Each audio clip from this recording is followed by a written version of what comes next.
Halo anak-anak, apa kabar? Ibu berharap kita tetap sehat, tetap semangat untuk belajar. Jumpa lagi pada pertemuan kali ini, kita akan belajar tentang sistem perkembangbiakan tumbuhan dan hewan. Kita masuk pada pertemuan yang pertama.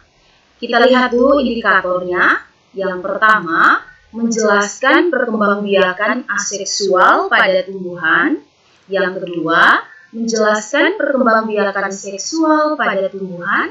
Dan yang ketiga, menjelaskan perkembangbiakan vegetatif pada tumbuhan Angiospermae. Nah, di sini tujuan pembelajaran yang akan kita capai adalah yang pertama, peserta didik mampu menjelaskan perkembangbiakan secara seksual pada tumbuhan. Yang kedua, peserta didik mampu menjelaskan perkembangbiakan aseksual pada tumbuhan. Yang ketiga, peserta didik mampu menjelaskan perkembangbiakan vegetatif pada tumbuhan Angiospermae. Dan yang keempat, peserta didik mampu menyajikan data pengamatan perkembangbiakan vegetatif pada beberapa tanaman. Nah, ini adalah kegiatan pembelajaran yang akan kita lakukan. Yang pertama, kita membutuhkan persiapan sebelumnya, yaitu buku siswa kelas 9, buku PR IPA Intan Pariwara kelas 9, kalian bisa pinjam melalui perpustakaan sekolah. Kemudian buku-buku pegangan siswa kelas 9 buku IPA, dan juga sumber-sumber yang ada di internet. Kemudian ballpoint dan buku tulis. Nah, mari kita kerjakan. Nomor 1 dan nomor 2 ini adalah kamu diminta untuk menjelaskan atau mendefinisikan. Nomor 1 adalah perkembangbiakan aseksual atau perkembangbiakan vegetatif nama lainnya. Kemudian yang kedua, perkembangbiakan seksual atau nama lainnya adalah perkembangbiakan generatif. Ditulis pada tempat yang disediakan. Kemudian nomor 3, kamu diminta untuk melengkapi tabel pada kolom keterangan ini. Jadi di sini disiapkan perkembangbiakan vegetatif alami mulai dari rizoma atau rimpang sampai dengan tunas. Kemudian di kolom keterangan ini kamu mengisi, jadi rizoma atau rimpang itu perkembangbiakannya seperti apa. Kemudian diberikan contohnya, tumbuhan-tumbuhan apa saja yang berkembang biak melalui rizoma atau rimpang. Hal yang sama juga kamu lakukan untuk nomor 2 sampai nomor 7. Kemudian nomor 4, kita melakukan praktikum. Nah, praktikum ini akan dilakukan selama 14 hari. Jadi, ketika kita mengerjakan pada pertemuan ini, maka kita terus akan mengamatinya selama 14 hari. Kemudian, sampai pada hari ke-14, kamu bisa mengumpulkan hasil pengamatan itu kepada ibu. Jadi, apa yang kita lakukan? Kita mengidentifikasi perkembangbiakan vegetatif pada beberapa tanaman. Nah, ini yang kita perlukan. Tanaman singkong atau tanaman ubi kayu, bawang merah, dan cocor bebek. Kemudian tanah, air, polybag sebanyak 6 buah. Kalau di rumah tidak tersedia polybag, kamu bisa menggantinya dengan pot-pot bekas atau kaleng-kaleng bekas ataupun apa saja yang bisa dijadikan sebagai pengganti dari polybag. Kemudian gelas plastik sebanyak 2 buah, pisau, lidi, dan alat tulis.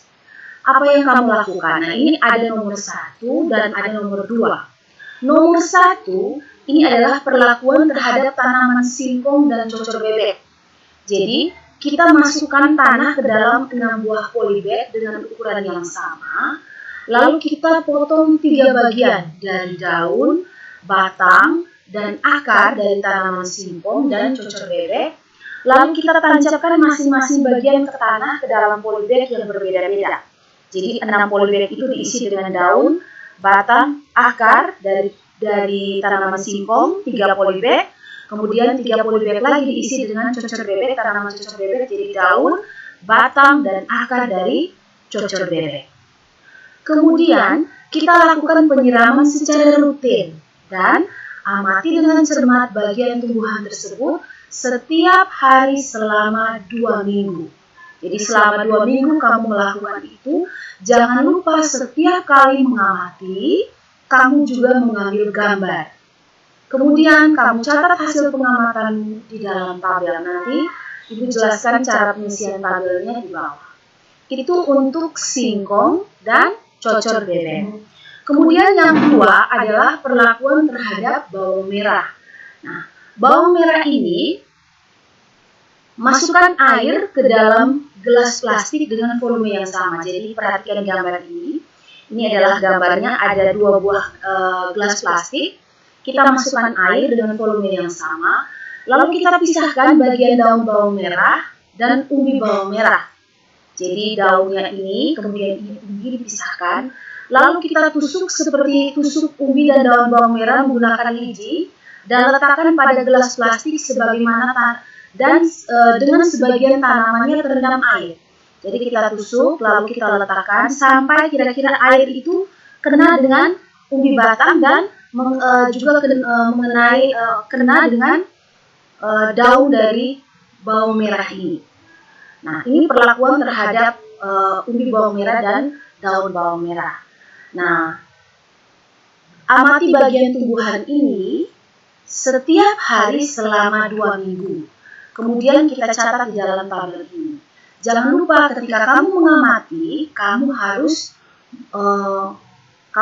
mengambil gambar atau kamu foto. Nah, sekarang apa yang kamu peroleh tadi selama 14 hari, kamu catatnya di dalam tabel. Jadi kita membuat tabel seperti ini. Kemudian di sini ada jenis tanamannya, kita lakukan ada 3 tanaman, yaitu singkong, cocor bebek, bawang merah. Jadi ini adalah bagian tanamannya, kemudian hari kedua, keempat, sampai hari ke-14, A, B, D itu menunjukkan akar, batang, dan daunnya. Nah, apa yang kamu buat di dalam tabel ini? Kamu beri tanda centang pada hari tanaman mulai tumbuh. Ibu berikan contoh misalnya singkong atau ubi kayu.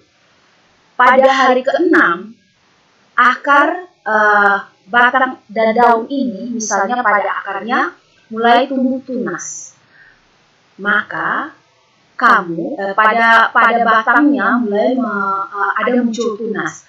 Kamu foto, kemudian kamu beri centang pada hari ke-6 ini dan kamu kasih keterangan di bawahnya, mulai tumbuh tunas.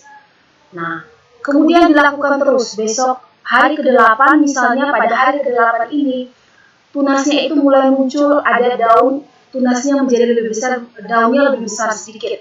Contoh misalnya diisi di situ, dikasih centang, kemudian diberi keterangan sampai hari ke-14. Begitu juga pada tanaman cocor bebek dan juga tanaman bawang merah. Nah, setelah kamu melakukan itu selama 14 hari, maka kamu bisa berdiskusi dengan teman-teman melalui WA atau kamu langsung mengamati dari tabel yang sudah kamu lakukan selama 14 hari tersebut. Tumbuhan mana yang kira-kira berkembang biak dengan akar itu bisa diisi.